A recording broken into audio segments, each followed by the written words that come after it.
I stood at the counter of Westfield National Bank, my fingers trembling as I held onto a piece of plastic that looked like it belonged in a museum. The bank card was so old that the numbers on the front had faded, and the magnetic strip on the back had a visible scratch running through it. I felt embarrassed just holding it. "I'm sorry to bother you with this," I said quietly to the banker behind the counter. "It's really old. My father gave it to me a long time ago. I just want to see if there's anything on it. Maybe a few dollars?"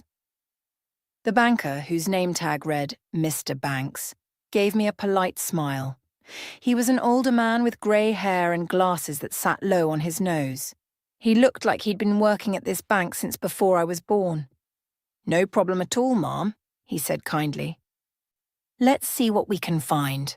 He took the card from my hand and examined it closely, turning it over twice.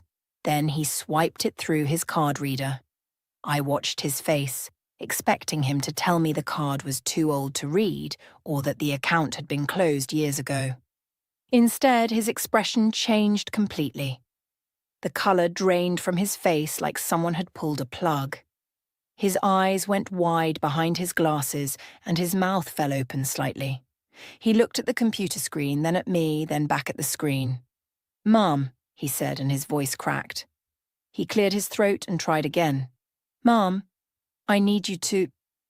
Could you please come behind the counter, right now?" My heart dropped into my stomach. "What? Why? Is something wrong? Please, just come with me." He wasn't asking anymore. He was almost begging. His hands were shaking as he lifted the partition that separated the customers from the bank employees. Everyone in the bank turned to stare. A woman with a baby gave me a concerned look. An elderly man whispered something to his wife. I felt my face burning with shame. What had I done? Was I in trouble? Did my father do something illegal? Was this card stolen? 2 security guards appeared from somewhere, walking quickly toward us. I felt panic rising in my chest. "I don't understand," I whispered. "Please, I didn't do anything wrong." But Mr. Banks was already guiding me through a door marked private and down a hallway. My legs felt weak. The security guards followed us. I wondered if they were going to arrest me. My mind raced through possibilities. Maybe my ex-husband Richard had somehow set me up. Maybe this was another one of his cruel tricks. We entered a small office and Mr. Banks practically pushed me into a chair. He sat down at the computer, typed something, and stared at the screen with an expression I couldn't read. It wasn't anger. It wasn't suspicion. It was something else entirely. Something that looked almost like fear mixed with disbelief. "Ma'am, I need to verify your identity," he said, his voice tight. "Can you show me your driver's license?" My hands shook so badly I could barely open my wallet. I pulled out my license and handed it to him. He studied it carefully, comparing the name to something on his screen. Then he asked me questions. My mother's maiden name, my date of birth, my father's full name, where I was born. I answered each one, my voice barely above a whisper. But let me tell you how I got to that moment. Let me tell you about the 3 days before I walked through those bank doors, before my entire life turned upside down. 3 days earlier, I had been standing on the sidewalk outside what used to be my home. It was a beautiful house with white shutters and a garden I'd planted myself. I'd spent 12 years in that house, 12 years making it perfect. 12 years believing I was building a life with someone who loved me. Richard stood in the doorway, his arms crossed over his chest. Behind him, I could see her, Leslie, his business partner, his mistress. The woman who'd been smiling at me at dinner parties while secretly destroying my marriage. She was already touching the curtains I'd chosen, already making herself at home in my space. "Clara, you need to leave now," Richard said. His voice was cold, like he was talking to a stranger. "The lawyers made everything clear. The house is in my name. The cars are in my name. The bank accounts are in my name. You signed the papers. It's done." "But I don't have anywhere to go," I said, hating how small my voice sounded. "Richard, please. We were married for 12 years. I gave up my career for you. I supported your business. And I gave you 12 years of a comfortable life, he interrupted. We're even. Now go. Leslie appeared beside him, wrapping her arm around his waist. She looked at me with fake sympathy. It's really for the best, Clara. You'll see. Sometimes people just grow apart. I wanted to scream. I wanted to throw something. But I was so tired. So completely exhausted from months of fighting, months of lawyers and papers and lies. I picked up my single suitcase, one suitcase to hold 12 years of my life, and walked away. I had $43 in my purse. That was it. Everything else was gone. I found a motel on the edge of town. It was the kind of place where you pay by the week and try not to look too closely at the stains on the carpet. The room smelled like old cigarettes and something else I couldn't identify. The air conditioner rattled but barely worked. At night, I could hear people arguing through the thin walls. On my second night there, I couldn't sleep. The mattress was lumpy and my mind wouldn't stop spinning. I kept thinking about what I was going to do, how I was going to survive. I had no job, no money, no family to call. My sister Judith and I hadn't spoken in 8 years. Not since she'd called our father a failure and I'd told her to never contact me again. I got up and started going through my suitcase looking for anything I might have missed. Anything valuable I could sell. That's when I found the envelope. It was yellowed with age, tucked into the inner pocket of an old jacket. I pulled it out and stared at my father's handwriting on the front. For my Clara. When the world gets hard. My eyes filled with tears. My father had died 17 years ago when I was 19. He'd been a building superintendent, spending his days fixing broken toilets and replacing light bulbs in a rent-controlled apartment building downtown. He'd never had much money. He wore the same 3 shirts in rotation. He walked everywhere because he said bus fare was wasteful. When he died, there'd barely been enough money for a simple funeral. I opened the envelope carefully. Inside was a bank card and a small note in his familiar handwriting. Clara, keep this safe. Use it when you really need it. I love you. Dad. I turned the card over in my hands. It looked ancient. I'd completely forgotten about it. He'd given it to me a few weeks before he died, pressing it into my hand with that serious expression he got sometimes. I'd been 18, about to start college, and I'd tucked it away and forgotten about it after he passed. Through college, through meeting Richard, through getting married and moving away, the card had just travelled with me, buried in old belongings. I figured there might be $50 on it, maybe $100 if I was lucky. Enough for a few more nights in this terrible motel. Enough to buy some time while I figured out what to do next. The next morning I walked to Westfield National Bank. I'd passed it dozens of times but never been inside. It was one of those old, impressive buildings with marble columns and heavy brass doors. I almost turned around. I felt so small, so out of place in my worn jeans and wrinkled shirt. But I was hungry. I'd been eating crackers and peanut butter for 2 days because that was all I could afford. So I forced myself through those doors. The bank was busy. People in business suits walked past me like I was invisible. I got in line behind a man wearing an expensive watch and a woman carrying a designer purse. I clutched my father's old card and waited. When it was finally my turn, I approached Mr. Banks and apologized before I even handed him the card. And that's when everything changed. Now I sat in his office, watching him stare at his computer screen with that strange expression on his face. The security guard stood by the door. Mr. Banks looked at me, and I saw something in his eyes that I couldn't quite understand. Mrs. Morton, he said slowly, I need to ask you, did your father ever discuss his finances with you? My father's finances, I repeated, confused by the question. Mr. Banks, my father was a building superintendent. He fixed broken heaters and mopped floors. He didn't have finances to discuss. Mr. Banks took off his glasses and rubbed his eyes. When he put them back on, he looked at me with something that might have been pity, or maybe it was respect. I couldn't tell. Mrs. Morton, I've worked at this bank for 30 years, he said quietly. I've seen a lot of things, but I've never seen anything quite like this. He turned his computer screen toward me. Please look at this carefully. I leaned forward and squinted at the screen. There were numbers, lots of numbers, account information, transaction history. And then I saw the balance at the bottom.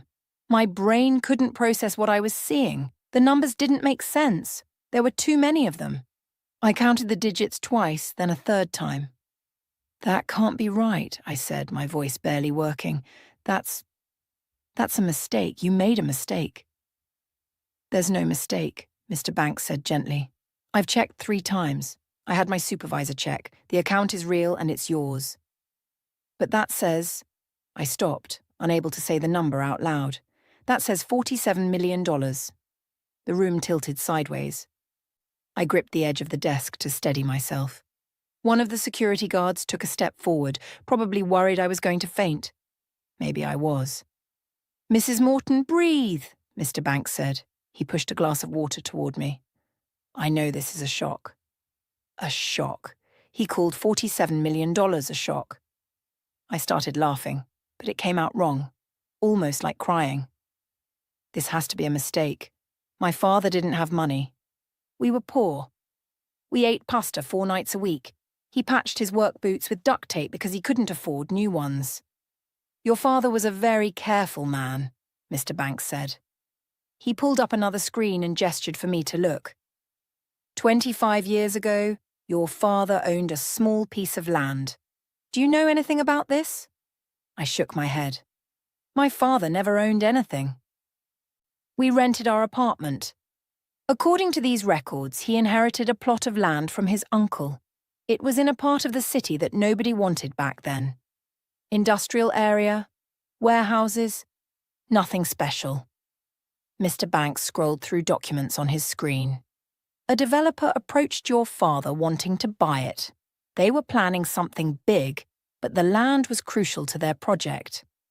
I listened, still not understanding how this connected to the impossible number on that screen. Your father sold the land, Mr. Banks continued, but he was smart about it.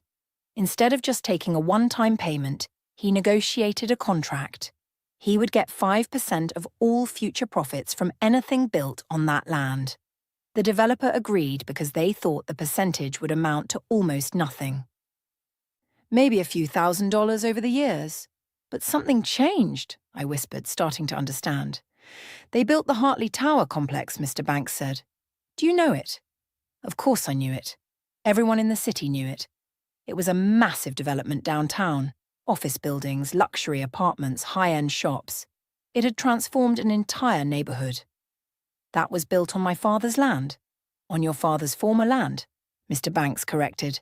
And for 20 years, 5% of the profits from that complex have been deposited into a trust account. An account that was set to transfer to you when you turned 18. My hands were shaking so badly I had to clasp them together. But I'm 35. Why didn't I know about this? Mr. Banks pulled up more documents. The bank sent notification letters when you turned 18, but they went to your father's old address. According to our records, you'd moved by then. You were in college. I nodded slowly. I got a dorm room, then an apartment with roommates. I never updated any addresses because I didn't have any bank accounts or anything that needed updating. The letters were returned as undeliverable, Mr. Banks explained. The account remained dormant. The money kept accumulating, growing, collecting interest. For 17 years, it's just been sitting here waiting for you. I stood up suddenly, the chair scraping against the floor. This doesn't make sense. If my father had this arrangement, if money was coming in, why did we live the way we did? Why did he work such a hard job? Why did we struggle? I can't answer that, Mr. Banks said softly. But from what I can see in these records, your father never touched the money. Not once. Every deposit went straight into the trust for you. He set it up so that no one could access it except you, not his creditors, not his family members, and especially not any spouse you might have. The word spouse hit me like cold water. Wait, you're saying my ex-husband couldn't touch this money? That's exactly what I'm saying. The trust was structured very carefully. It's yours alone. Under law, it couldn't be considered a marital asset because it was an inheritance held in an irrevocable trust with you as the sole beneficiary. Your ex-husband would have had no legal claim to it even during the marriage. I sat back down, my mind reeling. Richard. The divorce. The way he'd taken everything and left me with nothing. Had he known about this? Mrs. Morton, I need to tell you something else, Mr. Banks said, his expression growing serious. This account has security flags on it. 3 months ago, someone made an inquiry about it. They used your name and social security number, but they weren't you. We denied the request and flagged the account. My stomach twisted. 3 months ago, that was right before Richard filed for divorce. I can't speculate about that, Mr. Banks said carefully, but I can tell you that whoever made that inquiry was trying to find information about any accounts in your name. They were fishing, looking for assets. Richard had hired a private investigator. I remembered seeing the charges on our credit card bill before he'd cut me off from everything. He'd claimed it was for business, but he'd been investigating me, looking for anything he could take. He knew, I said quietly, or at least he suspected there might be something. That's why he rushed the divorce through. That's why he was so cruel about it. He wanted me desperate and broken so I'd never think to look for this. Mr. Banks didn't confirm or deny my theory. He just looked at me with those sad, understanding eyes. What do I do now? I asked. I don't understand any of this. I don't know how to handle this kind of money. First, I'm going to set you up with our private wealth management team, Mr. Banks said. They'll help you understand your options. But Mrs. Morton, you need to get a lawyer, a good one. If your ex-husband gets wind of this, he might try to challenge the divorce settlement. But you said he has no legal claim. He doesn't, but that doesn't mean he won't try. People do strange things when this much money is involved. Mr. Banks handed me a business card. This is the best trust and estate lawyer in the city. Call him today. Tell him I referred you. I took the card with numb fingers. Everything felt surreal, like I was watching this happen to someone else. Can I ask you something? I said quietly. Why did my father do this? Why did he live in poverty when he could have used some of this money? Why did he sacrifice so much? Mr. Banks smiled sadly. I think he wanted you to have a choice. A real choice. The kind of choice that only comes with freedom. And he knew that if anyone found out about this money, including you, everything would change. People would treat you differently. Maybe your ex-husband would have married you for the wrong reasons. Maybe your life would have been different in ways your father couldn't predict. I thought about my father, living in that tiny apartment wearing those same 3 shirts, walking everywhere in his patched boots, all while knowing he had millions sitting in a bank, all so I could have this moment, this chance. He gave me a gift, I whispered. Yes, Mr. Banks agreed. He gave you freedom. I left the bank through a private exit that Mr. Banks showed me. He said it would be better if I avoided the main lobby where people might be curious about why I'd been escorted to a private office. I walked for blocks without really seeing where I was going. My mind couldn't hold on to a single thought. Every time I tried to process what had just happened, the information slipped away like water through my fingers. $47 million. The words didn't feel real. They felt like something from a movie or a dream. I found myself standing outside a coffee shop. Through the window I could see people doing normal things, typing on laptops, meeting with friends, complaining about their regular problems. I wanted to be one of them again. I wanted my biggest worry to be whether I could afford a fancy coffee drink. Instead, I pulled out the business card Mr. Banks had given me.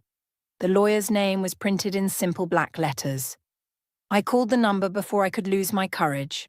The lawyer, Mr. Patterson, agreed to see me that same afternoon. His office was in one of those tall glass buildings downtown that I'd always felt too intimidated to enter. But now I walked through the lobby like I belonged there, because apparently I did. Mr. Patterson was younger than I expected, maybe in his early 40s, with sharp eyes that seemed to see right through me. I told him everything. About Richard, about the divorce, about the bank account, about my father. He listened without interrupting, taking notes on a yellow legal pad. When I finished, he was quiet for a long moment. "Mrs. Morton," he finally said, "I need to tell you something, and you're not going to like it." My stomach dropped. "What?" "I'm going to need to investigate your divorce more carefully, but based on what you've told me, I believe your ex-husband knew about this account, or at least, he knew something existed." "But how could he know?" "I didn't even know." Mr. Patterson pulled out his phone and made a quick call. He asked someone to pull court records and private investigator reports. Then he looked at me seriously. "You said he hired a private investigator 3 months before filing for divorce. Private investigators don't come cheap. Why would someone spend that kind of money unless they thought there was something valuable to find?" Over the next 2 hours, Mr. Patterson and his team worked like detectives. They pulled records, made phone calls, sent urgent emails, and slowly a picture began to form. Richard's lawyer had accessed public property records. They'd traced my father's name. They'd found the old land sale. They'd discovered the profit-sharing agreement. They knew money had been going somewhere. What they couldn't find was where. The trust account was protected by privacy laws, but they knew enough to guess. "Your ex-husband filed for divorce knowing you might have access to significant funds," Mr. Patterson explained, "but he also knew the account was protected. He couldn't claim it in the divorce because of how the trust was structured. So he did the next best thing. He took everything he legally could, left you with nothing, and waited." "Waited for what?" "For you to discover the money and voluntarily come to him. If you'd found out about this account while you were desperate and alone, you might have felt grateful to him for the 12 years of marriage. You might have offered to share. People do irrational things when they feel guilty or obligated. The cruelty of it made me feel sick. Richard hadn't just wanted to divorce me. He'd wanted to destroy me first, to break me down so completely that I'd give him what he couldn't legally take. "But he made a mistake," Mr. Patterson said with a small smile. "He underestimated how long it would take you to find the account. And now that you have legal representation, there's nothing he can do. The money is yours. Completely and legally yours." I should have felt relieved. Instead, I felt exhausted. Mr. Patterson helped me set up everything I needed. A new bank account at a different bank, a financial advisor, a security team. He even found me a luxury hotel where I could stay under a false name until we figured out what to do next. "Trust me," he said. "When word gets out about this, and it will get out, everyone you've ever known will suddenly want to be your best friend. You need protection, you need privacy, and you need time to think." He was right. I'd been at the hotel for less than 3 days when my phone started ringing. Numbers I didn't recognize. Old acquaintances I hadn't spoken to in years. Even my cousin who'd never liked me suddenly wanted to catch up. I ignored them all, but I couldn't ignore the knock on my hotel room door on the 4th morning. "Clara, I know you're in there." Richard's voice came through the door. "We need to talk." My heart pounded. I looked through the peephole and saw him standing there in an expensive suit, his face red with anger. How had he found me? "Clara, this is ridiculous. That money should be family money. We built a life together," I called hotel security.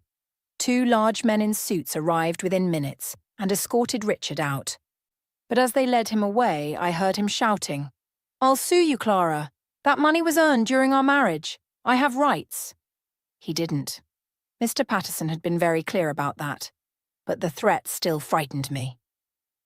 That evening, I got a call from a number I hadn't seen in 8 years. My sister Judith.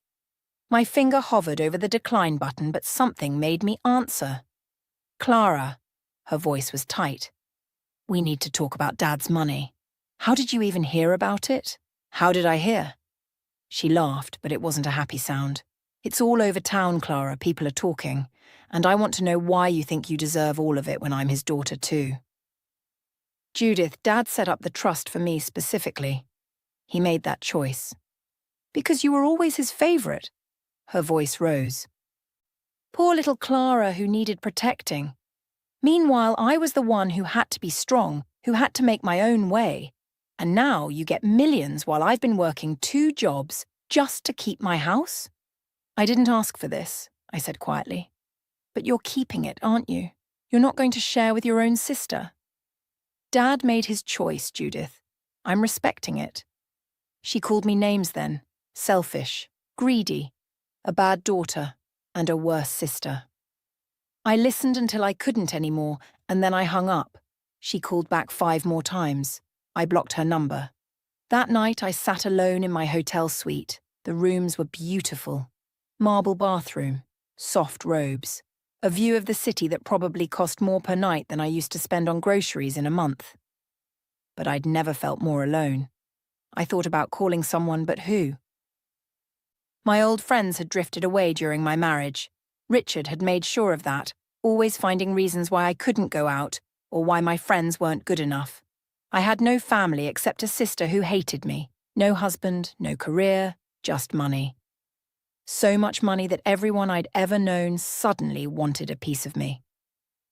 I ordered room service and ate alone, watching the city lights below. Somewhere down there, Richard was probably plotting his next move. Judith was probably calling relatives, turning them against me. And I was here, supposedly living the dream, feeling more trapped than I'd ever felt in my life. My phone buzzed with a text from a number I didn't recognize. I know where you're staying. We should meet. You owe me. Richard. I showed the text to Mr. Patterson, who immediately contacted the police. They said it wasn't technically a threat, but they'd document it, just in case. That night, I couldn't sleep. I kept thinking about what Mr. Banks had said. My father had given me freedom, but this didn't feel like freedom. This felt like a new kind of prison, one made of money and suspicion and fear. I wondered what my father would tell me if he were here. Would he regret his gift? Would he understand how complicated he'd made everything? Or would he tell me that freedom isn't easy, that it comes with hard choices, and that the real test wasn't receiving the money but deciding what kind of person I'd become because of it? I spent the next 2 weeks hiding in that hotel room like a prisoner. Mr. Patterson called every day with updates that made my head spin. Richard had hired 3 different lawyers, each one threatening to file lawsuits. Judith had contacted a lawyer too, claiming our father wasn't mentally sound when he set up the trust. Cousins I'd met maybe twice in my life were suddenly sending long emails about family loyalty and sharing blessings. Everyone wanted something from me. No one wanted to just talk to me like a person. On the 15th day, Mr. Patterson came to my hotel room with thick folders of documents. He spread them across the coffee table and sat across from me with a serious expression. Clara, I need you to understand something, he said. You have the legal power to destroy Richard financially. His real estate company is heavily leveraged. He owes money to multiple creditors. If you wanted to, you could buy out those debts and foreclose on everything he owns. You could leave him with nothing, just like he tried to do to you. I stared at the documents, reports on Richard's business, lists of his properties and debts, a detailed plan for how I could systematically dismantle his entire life. Is that what you think I should do? I asked quietly. I think you should consider all your options, Mr. Patterson said carefully. Revenge is a powerful motivator, and after what he did to you, no one would blame you. I picked up one of the reports and flipped through it, numbers and projections, cold facts about how to ruin someone's life. I thought about Richard's face when he'd thrown me out, the way Leslie had touched my curtains, the cruelty in his voice when he said we were even. Part of me wanted to do it. Part of me wanted to watch him lose everything and feel exactly what I'd felt, standing on that sidewalk with one suitcase. But then I thought about my father, George Hartley, who'd had millions but fixed toilets for elderly neighbours who couldn't afford a plumber, who'd worn patched boots and walked in the rain to save bus fare, who'd chosen kindness over comfort every single day. No, I said, pushing the documents away. I'm not going to destroy him. Mr. Patterson nodded slowly. Then what do you want to do? I thought about that question for a long time. What did I want? For weeks I'd been reacting to everyone else, running from Richard, hiding from Judith, avoiding reporters and old acquaintances. I'd been so focused on protecting myself that I hadn't thought about what I actually wanted to build. I want to help people, I said finally.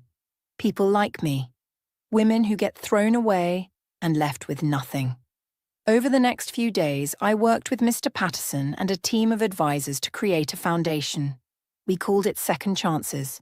Its purpose was simple: to help divorced women who'd been left financially devastated by their ex-husbands. We'd provide temporary housing, job training, legal assistance, and small grants to help them restart their lives. The work gave me purpose. For the first time since finding out about the money, I felt like myself again. Not a victim, not a wealthy woman everyone wanted to use. Just Clara, trying to do something good. But I couldn't let Richard's behaviour go completely unaddressed. Not for revenge, but because he was still hurting people. I asked Mr. Patterson to investigate Richard's business practices. What we found shocked even the lawyers. Richard and Leslie had been cutting corners for years. They'd been hiding major defects in properties they sold, inflating property values to get bigger loans, paying off inspectors to overlook code violations. They'd sold at least a dozen homes to families who had no idea they were buying properties with serious structural problems. One family had bought a house with a cracked foundation that Richard's company had simply covered with fresh concrete. Another had purchased a condo where the balcony was barely attached to the building. These weren't small mistakes. These were dangerous, deliberate frauds that could get people killed. "This isn't about you anymore," Mr. Patterson said when he showed me the evidence. "This is about protecting innocent people from criminals." He was right. This wasn't revenge. This was doing what was right. We compiled everything and submitted it to the state's Real Estate Commission and the District Attorney's Office. We did it anonymously. I didn't want credit. I just wanted it stopped. Within a week, investigators raided Richard's office. I watched the news coverage from my hotel room, seeing Richard and Leslie being led out in handcuffs for questioning. They weren't arrested that day, but the investigation had begun. Richard's business license was immediately suspended. My phone rang an hour later. It was Richard. Against my better judgment, I answered. "You did this," he hissed. "You destroyed my business because you're bitter and jealous." "I submitted evidence of fraud," I said calmly. "What happens next is up to the authorities. Those families signed contracts. They accepted the properties as is. This is a witch hunt." "Those families were lied to, Richard. You knew about the defects and hid them. That's not business. That's fraud." "I'll fight this," he said. "And when I do, I'm coming after you. I'll sue you for everything you have. That money should have been mine." "The money was never yours," I said. "And it never will be. Goodbye, Richard." I hung up and blocked his number. My hands were shaking, but I felt something I hadn't felt in months. I felt strong. A few days later, Richard called again from a different number. This time his voice was different, smaller, desperate. "Clara, please. I need your help." "What?" "The investigation is killing me. My investors are pulling out. The banks are calling in my loans. I'm going to lose everything." He paused. "I know I was wrong. I know I hurt you. But please, you have the resources to help me. We were married for 12 years. That has to count for something." I thought about those 12 years. The good times before everything went bad. The man I'd fallen in love with before greed and ambition changed him. Part of me felt sorry for him, but a bigger part of me remembered standing on that sidewalk with one suitcase while Leslie redecorated my home. "Richard, I'm going to meet you for coffee," I said. "One time, tomorrow, then we're done." We met at a small cafe, far from anywhere we used to go. Richard looked terrible. His expensive suit was wrinkled. His hair needed cutting. He had dark circles under his eyes. "Thank you for coming," he said as I sat down. "I know I don't deserve it." "You don't. I agreed.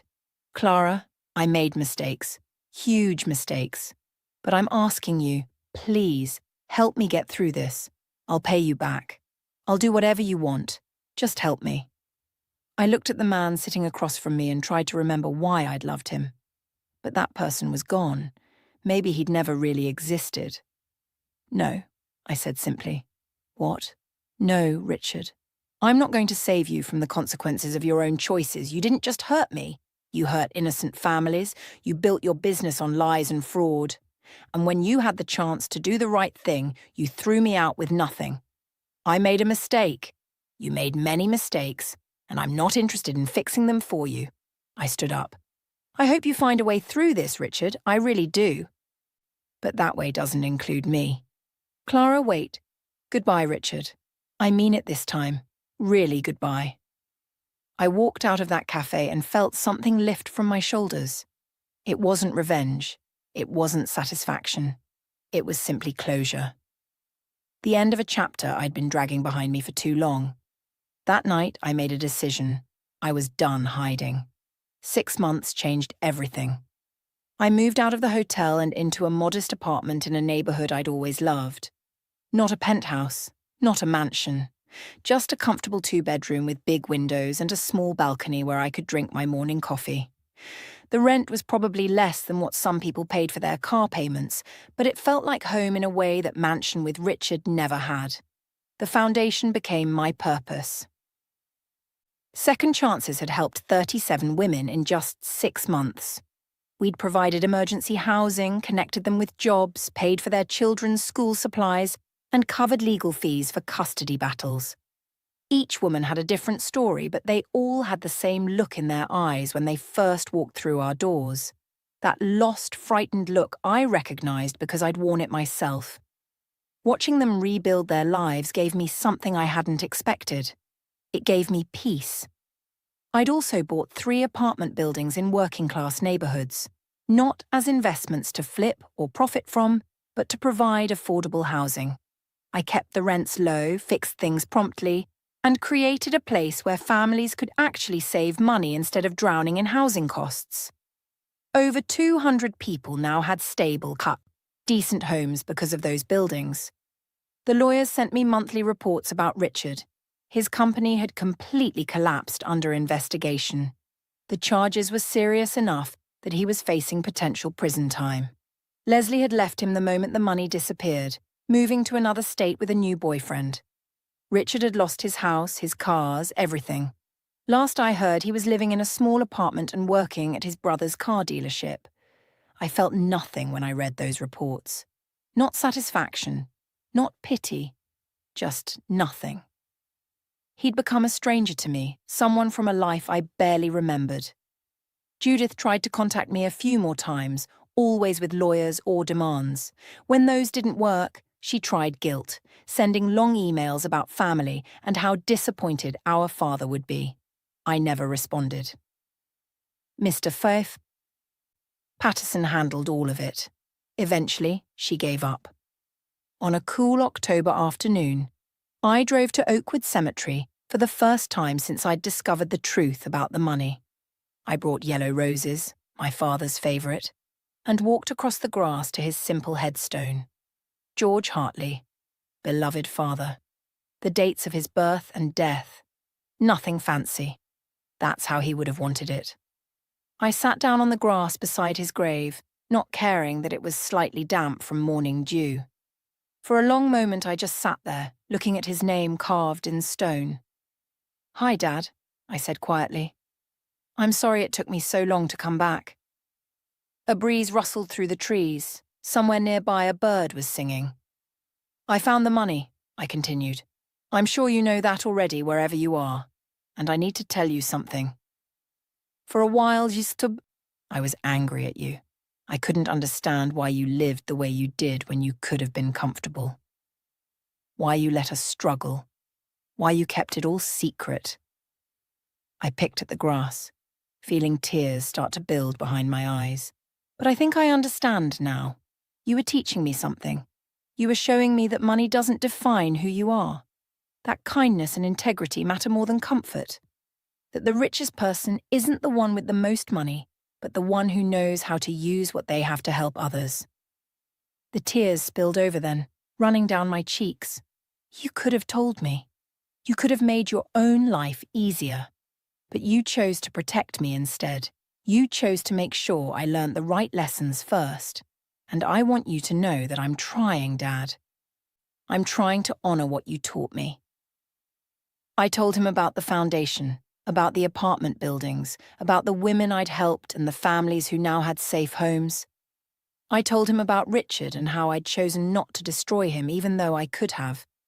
I told him about walking away from revenge and choosing something better. I created a scholarship too, I said, wiping my eyes. In your name, the George Hartley Scholarship. It's for students from working-class families who want to go to college. Kids whose parents fix heaters and mop floors and work hard but don't have extra money. We gave out the first one last week. I pulled out my phone and showed his headstone a picture, even though I knew he couldn't see it. A young girl with bright eyes and a huge smile holding her scholarship certificate. Her father worked as a janitor at a hospital, working night shifts so his daughter could have a better life. She reminded me of us, I whispered. Her dad reminds me of you. And when I gave her that scholarship, Dad, I saw you in her eyes. That same hope, that same determination, that same belief that hard work and kindness matter. I stayed there for a long time talking to him about everything and nothing. About how I was learning to manage the money responsibly. About the friends I'd reconnected with, the real ones who liked me before they knew about the fortune. About how I was thinking of going back to school, maybe studying social work so I could help people even better. I'm not going to waste what you gave me, I promised. Not the money and not the lessons. You gave me freedom, Dad. Real freedom. The freedom to choose who I want to be, and I choose to be like you. As I stood to leave, I placed the roses against his headstone. Thank you, I said simply, for everything. For the sacrifice, for the love, for believing I'd figure it out eventually. I love you, Dad. I always will. I walked back to my car feeling lighter than I had in months. Maybe years. The next week I attended the scholarship award ceremony at the community college. There were parents there, proud and teary-eyed, watching their children receive opportunities they'd never had themselves. I shook hands with each student, looking them in the eyes and telling them to work hard and never forget where they came from. The young woman whose father was a janitor came up to me afterward. Thank you, Ms. Morton, she said, her voice shaking with emotion. This scholarship means everything to my family. My dad works so hard and now he doesn't have to worry about how to pay for my school. I promise I'll make you proud. I took her hands in mine. You don't need to make me proud. Make yourself proud, and someday, when you're able, help someone else the way someone helped you. That's all I ask. She nodded, tears in her eyes, and hugged me. Her father approached then, a man with calloused hands and kind eyes wearing his best suit that had probably been bought from a thrift store. Thank you, he said, his voice thick. You don't know what this means. My daughter, she's so smart. She deserves this chance. My father worked hard too, I told him. Just like you. He taught me that the best thing you can give someone isn't money. It's opportunity. Your daughter has opportunity now. The rest is up to her. That evening, I stood at the window of my apartment, looking out at the city lights. I thought about the woman I'd been 6 months ago, standing in that bank with a worn card and $43 to her name. That woman had been broken, lost, and afraid. She was gone now. In her place was someone stronger, someone who understood that wealth wasn't measured in dollars, but in the lives you touched and the good you created. Someone who knew that the best revenge wasn't destroying your enemies, but becoming someone they could never touch. I thought about Richard, probably bitter and angry somewhere, blaming everyone but himself for his failures. I thought about Judith, still resentful and jealous. They were trapped in their own prisons of anger and greed. But I was free, truly free. Not because I had money, but because I'd learned what really mattered. My phone buzzed with a text from one of the women at the foundation. She'd just gotten her first paycheck from her new job. She was crying happy tears. She wanted me to know that she was going to make it, that her kids were going to be okay. I smiled and typed back congratulations. Then I looked back out at the city, at all those lights representing all those lives, all those stories, all those people just trying to make it through another day. Somewhere out there were more women who needed help, more families struggling to keep roofs over their heads, more young people who deserved a chance, and now I had the resources to help them. Not because I was special or deserved it more than anyone else, but because my father had made a choice 17 years ago. He'd chosen to give me not just money, but a responsibility, a purpose. I wasn't going to let him down. I picked up my laptop and opened my notes. I'd been working on plans to expand the foundation to 3 more cities, to buy 2 more apartment buildings, to increase the scholarship fund. There was so much work to do, so many people to help. For the first time in my entire adult life, I knew exactly who I was and what I was meant to do. I was Clara Morton, daughter of George Hartley, and I was finally free.